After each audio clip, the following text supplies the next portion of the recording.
At last, we undressed. With fervor, he lifted me and tossed me onto the bed. There was no distance between us. Our bodies merged in that instant. We moved together, our limbs entwined. The age gap between us didn't seem to matter. Ah, you're here. Let me begin again.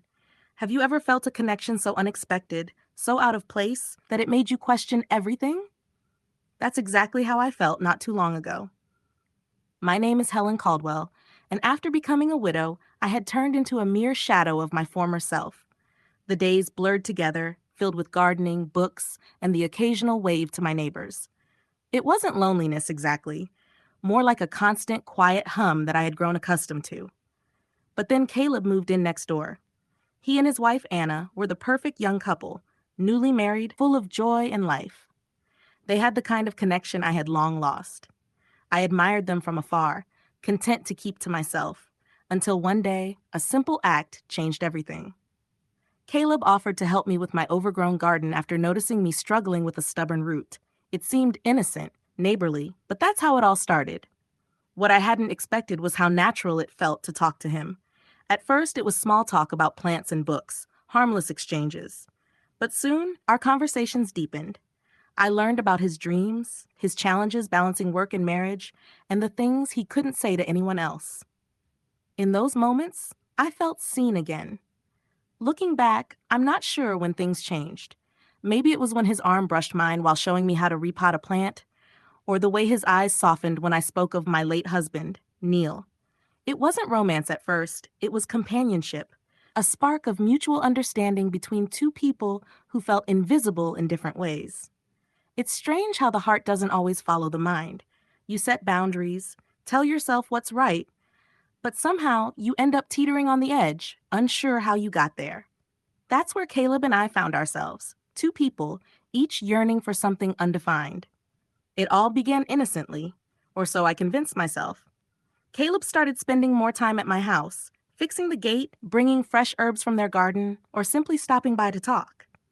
Anna was busy, her career taking up most of her time, especially her evenings. Sometimes Caleb joked that I saw more of him than she did.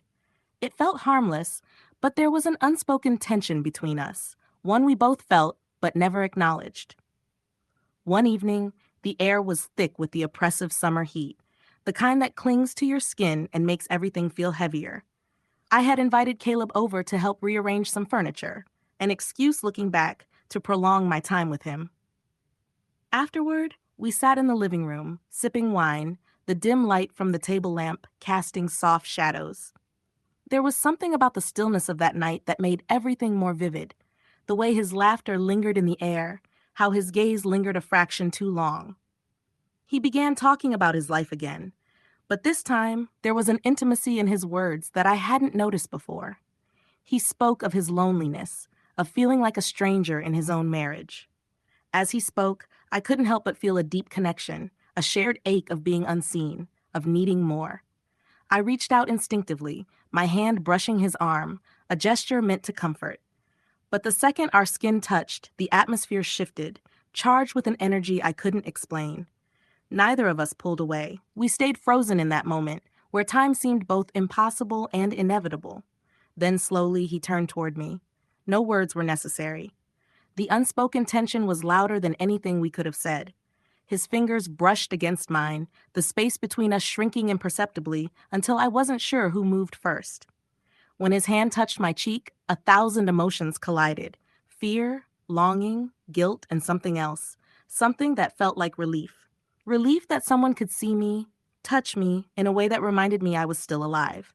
But as his lips gently brushed mine, reality crashed in. It wasn't the fiery passion I had imagined. It was slow, hesitant, filled with doubt. The weight of what we were doing pressed down on us, yet neither of us pulled away. In that moment, it felt as though we had entered a different world, one without consequences. But as soon as it ended, everything shifted. The room seemed smaller, the air heavier. We both pulled back, the enormity of what had just happened settling between us like an unwelcome presence. Caleb muttered something, an apology perhaps, but I couldn't hear his words, lost in the turmoil inside me. I wanted to blame the wine, the solitude, the heat of the evening, but deep down I knew the truth. This wasn't an accident. It was the culmination of weeks, months of unspoken longings simmering just beneath the surface. And now there was no turning back. We sat in stillness for what seemed like hours, the distance between us filled with an intensity that was both unbearable and magnetic. When Caleb eventually left, the house felt emptier than it ever had, and I was left with the impossible question, what now? The days that followed were a blur of evasion and overthinking. Caleb didn't come by, and I didn't reach out, but the memory of that night haunted me, invading my thoughts and pulling me into a maze of guilt and yearning. I couldn't escape it. It wasn't supposed to happen again. We both knew that. Yet somehow, the forbidden nature of it all seemed to draw us closer, like moths to a flame. Days passed in silence, but the quiet didn't erase what had transpired. It only magnified it. Then the message arrived. A single line, carefully crafted, yet unmistakable in its meaning. Meet me at the old motel off the highway tomorrow at 7 p.m.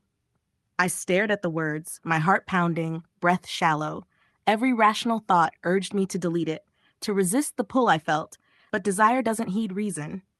When the time came, I found myself driving down that dimly lit road, my hands trembling on the wheel.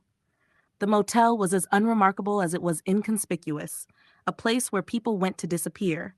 The peeling paint and flickering neon sign cast a strange glow, as if the building itself held the weight of untold secrets. Room 212. My footsteps echoed louder than they should have as I climbed the stairs, each step drawing me closer to something irreversible. When I reached the door, I hesitated, my hand hovering just above the handle. I could still turn back, but then the door opened, and there he was. Caleb's face was unreadable, but his eyes betrayed everything. Hesitation, longing, and something deeper that mirrored my own tangled emotions. The room smelled faintly of old wood and linen, but there was a warmth in the air, as though it had been waiting for us. He shut the door behind me, the soft click reverberating in the stillness. Neither of us spoke, yet the space between us hummed with unsaid words. He stepped closer, the heat of his body reaching me before his hands ever did. When his fingers brushed against mine, it was electric, a current that surged through me, making my skin tingle. There was no hurry, no rush, only a slow, deliberate unraveling of the walls we had both constructed. His hand found my waist, pulling me just close enough that I could feel the steady rise and fall of his breath. His touch was firm but gentle, as if he were trying to memorize the shape of me in his hands. The room seemed smaller now, the world outside shrinking into irrelevance. I felt his fingers trace the line of my jaw, warm and rough, lingering in a way that sent a shiver down my spine. When he leaned in, the space between us disappeared, replaced entirely by the heat of his lips against mine. The kiss started softly, tentatively, but quickly deepened. His hand slid up my back, strong and steady, anchoring me to him. I could feel the press of his chest against mine, the steady rhythm of his heart in sync with the frantic beat of my own. Every touch felt heightened, every movement deliberate. His fingers traced down my arm, leaving a trail of warmth in their wake. When his hand finally found mine, he intertwined our fingers, holding them as if letting go would shatter the fragile moment we had created. Slowly, he began to rub his hand over mine, every motion sending me to new heights of sensation. We shed our clothes, driven by a desperate need. He picked me up and threw me onto the bed. There was no space between us, no separation, just two bodies moving as one. We moved in perfect harmony, our legs entangled. The age difference between us seemed irrelevant in that moment. Caleb tensed, his body arching with a pleasurable release, and a sense of comfort enveloped us both. We had satisfied each other in ways neither of us had expected. We lay together, naked and peaceful, for hours. In that silence, it didn't matter what had happened or what was wrong. What mattered was the connection we had shared. But as I lay there in the quiet, I couldn't help but wonder, if Caleb's wife truly made him happy, he wouldn't be with me, would he? The room was calm, save for the sound of our breathing and the soft rustling of fabric as Caleb pulled me closer. His hands traced the curve of my shoulder, the small of my back, grounding me in the present while my mind spiraled elsewhere. Yet, even in the intimacy, there was an undercurrent of tension, a reminder of the boundaries we were crossing, the lives we were risking. It added a bittersweet edge to every touch, every sigh, every whisper between us. When it was over, we lay in silence, the dim light casting long shadows across the walls.